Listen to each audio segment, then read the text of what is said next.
Em nome do Pai, e do Filho, e do Espírito Santo. Amém. Naquele tempo, um escriba aproximou-se de Jesus e perguntou: qual é o primeiro de todos os mandamentos? Jesus respondeu: o primeiro é este: ouve, ó Israel, o Senhor nosso Deus é o único Senhor. Amarás o Senhor teu Deus de todo o teu coração, de toda a tua alma, de todo o teu entendimento e com toda a tua força.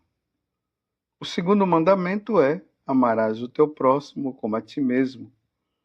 Não existe outro mandamento maior do que estes. O mestre da lei disse a Jesus: muito bem, mestre. Na verdade, é como dissestes. Ele é o único Deus, e não existe outro além dele. Amá-lo de todo o coração e de toda a mente e com toda a força, e amar o próximo como a si mesmo é melhor do que todos os holocaustos e sacrifícios. Jesus viu que ele tinha respondido com inteligência e disse: tu não estás longe do reino de Deus. E ninguém mais tinha coragem de fazer perguntas a Jesus. Palavra da salvação. Glória a vós, Senhor. Meus irmãos e minhas irmãs, estamos no Evangelho de São Marcos, capítulo 12, do versículo 28b, ou seja, o versículo 28, que vai da metade para o final, até o versículo 34. E essa pergunta que esse escriba fez para Jesus, ela é muito importante no aspecto, meus irmãos, da nossa salvação. Ainda mais que nós estamos no tempo da Quaresma, onde esse convite à conversão nos é proposto diariamente. Precisamos mudar de vida.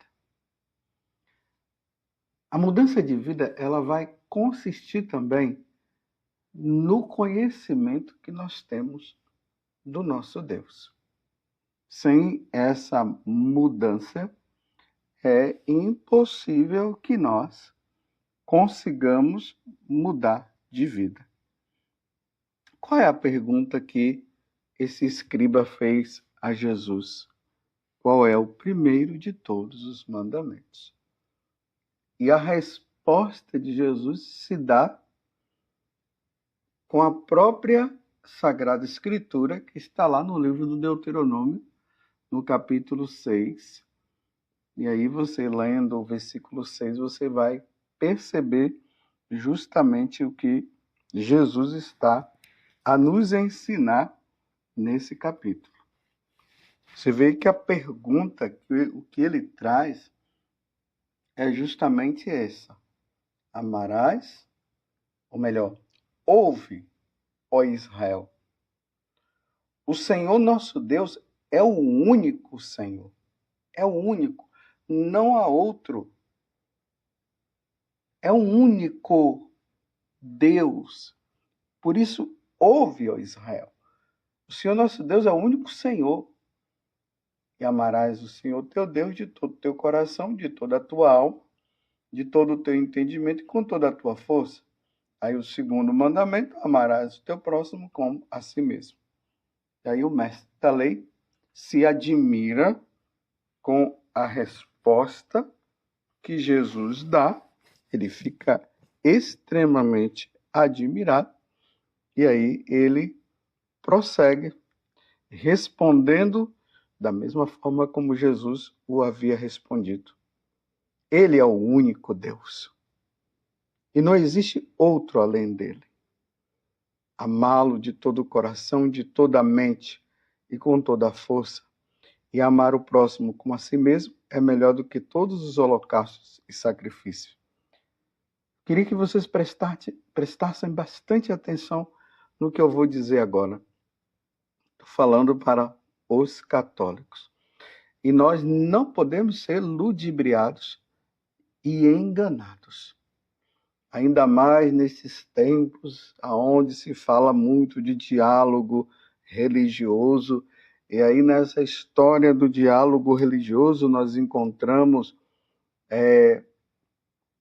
um padre, de repente está ali um pai de santo, uma mãe de santo, ou uma outra pessoa de uma outra religião, está ali um muçulmano, todo mundo junto, tudo bonitinho, como se todos estivessem servindo ao mesmo Deus. E aqui está a importância de tudo isso, porque isso tem causado uma confusão muito grande no coração das pessoas. E aí vem aquela história de que todas as religiões levam a Deus.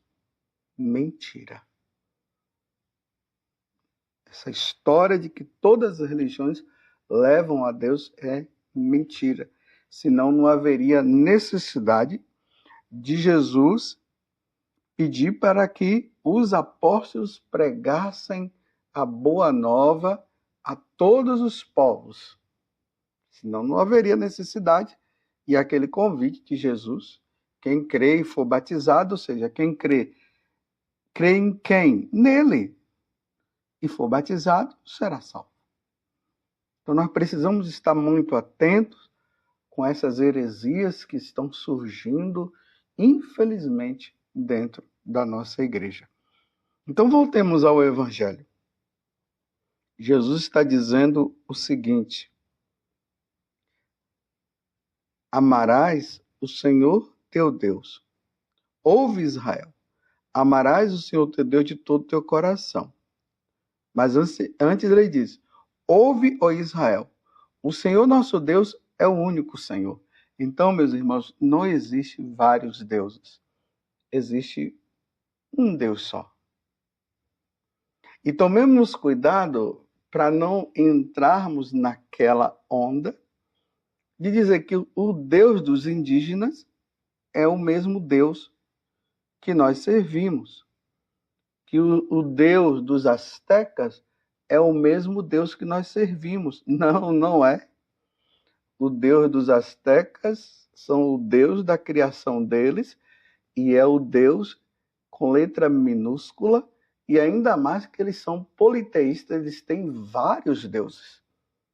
A mesma coisa dos indígenas. Então, quando nós estudamos a história das religiões, nós vamos nos deparar justamente com isso. O Deus, ou melhor, os deuses, porque eles não têm um único Deus. Eles têm vários deuses. Então, o Deus indígena não é o mesmo Deus católico. O Deus dos gregos não é o mesmo Deus dos católicos, ainda mais que os gregos e os romanos, eles eram politeístas também, e eles tinham e acreditavam em vários deuses. O Deus egípcio, a mesma coisa, eles eram politeístas. Eles não acreditavam no único Deus como Jesus está falando aqui. Eles acreditavam em vários deuses. Os deuses dos astecas, dos maias, o deus lá do candomblé, da umbanda, também são vários deuses que eles creem. Eles não creem no Deus que nós cremos. Eles creem nos deuses com letra minúscula e os deuses que são deles. Mas então como é que nós vamos sair dessa confusão? Ainda mais diante dessas questões de diálogo religioso. Bem, para nós sairmos e entendermos que nós cremos nesse Deus que Jesus está falando, porque Jesus é Deus. Aqui abre um parênteses, né? Nós cremos num único Deus que é trino, a Santíssima Trindade, distinto em três pessoas, o Pai, o o Filho e o Espírito Santo. Está entendendo? É na Santíssima Trindade que nós cremos. Agora vejam só. Como distinguir? A primeira coisa que para nós distinguirmos é nós termos como base a Sagrada Escritura. O Deus que nós cremos, ele está revelado nas Sagradas Escrituras. E quando nós vemos o Deus revelado nas Sagradas Escrituras, nós vamos ver que ele se distingue, se diferencia totalmente dos deuses pagãos, dos deuses romanos, dos deuses gregos, dos deuses do candomblé, dos deuses da Umbanda, dos deuses dos astecas, dos deuses dos maias, dos deuses dos egípcios e assim por diante. Esse é o Deus que nós cremos e é o que Jesus está nos falando hoje, o único Deus. É ele que, no livro de Osés, que está na primeira leitura de hoje, capítulo 14, do versículo 2 até o 10, está fazendo um convite. Volta, Israel, para o Senhor teu Deus. Então, quando ele fala, volta, Israel, para o Senhor teu Deus, é porque o povo de Israel já tinha o conhecimento do Deus verdadeiro, mas infelizmente eles estavam entrando no paganismo. Estavam cultuando os deuses pagãos. Eles estavam na idolatria. Eles estavam cultuando os deuses da Síria, os deuses de Canaã e assim por diante. Então aqui está a diferença. Quando alguém disser para você, eu creio em Deus, a primeira pergunta que você tem que fazer é, que Deus? Aí você vai começar a perceber que se essa pessoa ela não é católica, ela poderá estar se referindo aos deuses dos povos pagãos. Aí não dá para nós crermos nesse Deus, porque o nosso Deus se revelou. No Antigo Testamento, Javé. E, para distinguir mais ainda, o Deus de Abraão, o Deus de Isaac e o Deus de Jacó. Está bem entendido isso, meus irmãos? Se isso estiver bem entendido, você jamais irá cair na história de carochinha de que todas as religiões nos levam a Deus. Não. A única religião que nos leva ao Deus único e verdadeiro é a religião católica. Embora hoje as pessoas, os líderes católicos não querem tomar posse disso. Mas se eles não querem, nós tomamos posse.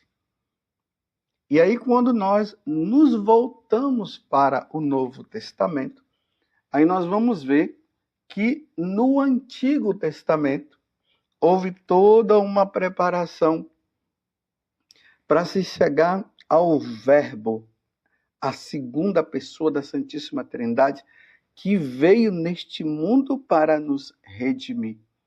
Aí nós vemos lá no prólogo de São João, e o Verbo se encarnou, ou seja, e nosso Senhor se encarnou e habitou no meio de nós. E aí nós vemos o profeta Isaías, lá no capítulo 7, que fala que uma virgem conceberá e dará luz a um filho, e esse filho será chamado de Emanuel, Deus conosco. Aí no Evangelho de São Lucas, no capítulo 1, nós vemos a visita do anjo Gabriel a Nossa Senhora, falando para ela que ela será mãe do Salvador, se assim ela o quisesse. E graças a Deus ela aceitou. E aí Jesus se fez carne, a segunda pessoa da Santíssima Trindade. E aí Jesus agora apresenta as outras duas pessoas, apresenta o Pai e apresenta também o Espírito Santo. Agora sim, nós estamos diante do Deus único e verdadeiro. E uma vez que nós passamos a conhecê-lo, e isso acontece na leitura assídua da Sagrada Escritura, na meditação. Por isso que nesse mês, nesse tempo de Quaresma, nós somos convidados a nos dedicar mais à Sagrada Escritura, à leitura da Palavra de Deus, justamente para isso, para que nós tenhamos um conhecimento. Paulo, na carta aos Filipenses, ele vai dizer que ele tem como perda, né, todo o conhecimento que ele tinha de Deus. Porque agora ele quer conhecer mais ainda Deus na pessoa de nosso Senhor Jesus Cristo. Então, essa leitura assídua, essa meditação, ela é necessária para nós não nos enganarmos. Infelizmente, tem muitos católicos que estão enganados. Eles vão na missa no domingo, mas na sexta-feira está batendo tambor. Vai na missa ao domingo, mas ao mesmo tempo está evocando os espíritos, os mortos, condenado pelo Deus da Sagrada Escritura, que nós não podemos evocar os mortos. Vão na missa, mas ao mesmo tempo estão passando a mão na barriga de Buda. E aí vai entrando todo tipo de superstição. E aí vai o pecado contra o primeiro mandamento, que é a leitura de hoje: amarás o Senhor teu Deus de todo o teu coração, com toda a tua força e com toda a tua alma. Nós cremos em um Deus que se encarnou no seio da Virgem Maria. Ele padeceu sob Pôncio Pilatos, foi crucificado, morto, sepultado. Ao terceiro dia ele ressuscitou. Ainda ficou um tempo com os apóstolos, depois voltou para o céu. E é onde ele está sentado à direita do Pai. Esse é o Deus incriado. Todos esses deuses aí, do candomblé, da umbanda, dos romanos, dos astecas, dos maias, dos egípcios, são deuses da criação do homem. São justamente aqueles que ainda não se encontraram com o Deus verdadeiro. Mas o Deus que nós servimos, ele veio do céu. E ele é o criador de todas as coisas. Aí nós vamos ver lá no livro do Gênesis como ele criou o universo e todas as coisas, porque antes só existia a Santíssima Trindade. Depois passou a criar todas as outras coisas, inclusive o homem. Ele nos criou. Então nós não cremos nesse Deus material que está aí, o Deus, a lua, o sol, a terra. Não. Nós cremos naquele que criou a lua, que criou o sol, que criou a terra. Então, quando esse escriba, diante do que Jesus fala, ele repete, na verdade, o que Jesus fala, ele é o único Deus e não existe outro além dele. É esse Deus da Sagrada Escritura. E é bom notar o que ele está dizendo. É o único Deus e não existe outro além dele. Então esses deuses aí, como eu estou falando para os católicos, para que os católicos tomem consciência e não fiquem agora apalpando outros deuses e achando que todos os deuses das outras religiões é o mesmo Deus. Não é, meus irmãos. Não é, porque eles são politeístas. Eles creem em vários deuses. Os egípcios acreditavam nos animais, diziam que os animais eram Deus. E assim por diante. Os indígenas aqui no Brasil diziam que a lua era Deus. Não. Nós cremos no Deus que criou todas as coisas. E ele é o único. Não existe outros deuses. Então, se alguém, repito, aparecer para você mostrando um tal Deus que não esteja de acordo com o Deus que foi revelado na Sagrada Escritura, que foi mostrado, apresentado a nós pelos apóstolos, pelos santos padres e que está na doutrina da igreja, caia fora dessa canoa que ela é furada. Não podemos criar confusões. E mais uma vez eu digo, essa questão desse tal diálogo religioso vem causando uma confusão muito grande na cabeça do povo. O diálogo religioso tem como fundamento fazer com que as falsas religiões elas se encontrem com o Deus verdadeiro na pessoa de nosso Senhor Jesus Cristo. Isso aí sim, o diálogo é para isso, é para mostrar, eu te apresento. É isso que Paulo fez quando chegou em Atenas, que estava lá os atenienses com os seus vários deuses e lá tinha um altar dedicado a um Deus que não tinha nenhuma imagem. Aí Paulo diz, é esse Deus que eu quero te apresentar. E aí ele começou a apresentar nosso Senhor Jesus Cristo. Essa é a finalidade. Fora disso, meus irmãos, não vem de Deus. É só confusão. Procuremos nosso Senhor, adoremos Jesus na Eucaristia, e a partir do momento que nós adoramos a Deus, o único verdadeiro, nós passamos também a amar os nossos irmãos. Louvado seja nosso Senhor Jesus Cristo, para sempre seja louvado, e a sua mãe, Maria Santíssima. E desça sobre você, pela intercessão da Santíssima Virgem, a bênção do único Deus verdadeiro, Pai, Filho e Espírito Santo. Amém.